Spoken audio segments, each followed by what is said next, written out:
శ్రీమాత్రే నమః. నేను మీ శ్రీ విద్యానంద శ్రీ రుద్ర జ్యోతిషాలం విశాఖపట్నం నుంచి మాట్లాడుతున్నాను. మార్చి 3వ తారీఖు ఫాల్గుణ శుద్ధ పౌర్ణమి. దీనినే హోలీ పౌర్ణమి అంటారు, డోలా పౌర్ణమి అంటారు కూడా.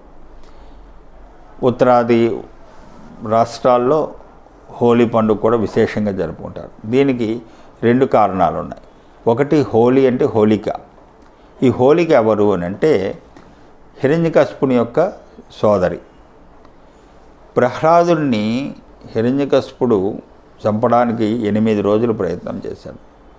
దీనినే హోలికా అష్టమి దినాలు అంటారు. ఈ 8 రోజుల ప్రయత్నాల్లో ఏది ఫలించక ఒకరోజు హిరణ్యకశిపుడు సోదరి అయినటువంటి హోలికని పిలిచాడు.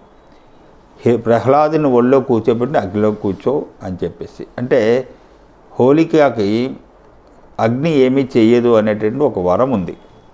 కాబట్టి హోలిక ప్రహ్లాదుని ఒళ్ళో కూర్చోబెట్టుకొని అగ్నిలో కూర్చుంటే ప్రహ్లాదుడు కాలిపోతాడు, హోలికకి ఏమవుదని. కానీ తాను ఒకటి తలిస్తే దైవం ఒకటి తలిచిందని మనకి సామెత ఉంది. అలాగా ఈ హోలిక ఆ ప్రహ్లాదుని కూర్చోబెట్టుకొని ఒళ్ళో కూర్చోబెట్టుకొని అగ్నిలో కూర్చున్నాగా ఆమె దహించుకుపోయింది. ప్రహ్లాదుడు బయటకు వచ్చాడు సజీవంగా. అంటే ఇక్కడ ఏంటి, చెడు మీద మంచి గెలుపు, మంచి చేసేటటువంటి గెలుపు. కాబట్టి ఈ హోలీ పౌర్ణమి ముందు రోజు హోలీ దహనం చేస్తారు, హోలికా దహనం.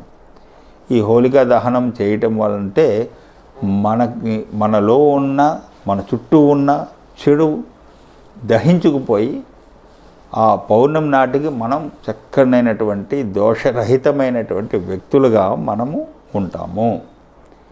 కాబట్టి అందరూ కూడా ఈ హోలీ పండుగని చక్కగా చేసుకోండి. అలాగే ఇంకొకటి, శ్రీకృష్ణుడు రాధా ఉదాంతం ఒకటి ఉంది.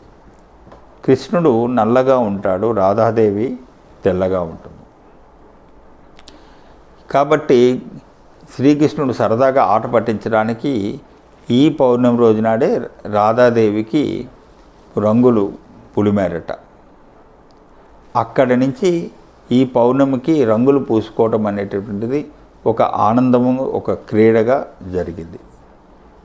ఆ రకంగా ఆనాటి నుంచి ఈనాటి వరకు కూడా ఈ హోలీ పౌర్ణమి రోజునాడు రంగులు వేసుకోవటము అనేటటువంటిది ఒక ఆనవాయితీగా వచ్చింది. ఇది ఒక ఆనందమైనటువంటి, సంతోషకరమైనటువంటి క్రీడ. కాబట్టి ఈ హోలీ పౌర్ణమికి 2 ఉదాంతాలు ఉన్నాయి. కాబట్టి అందరూ కూడా వీటిని ఆచరించుకోండి, సంతోషంగా ఉండండి, సుఖశాంతులతో ఉండండి, అభివృద్ధిదాయకంగా ఉండండి. సర్వే జనా సుఖినో భవంతు.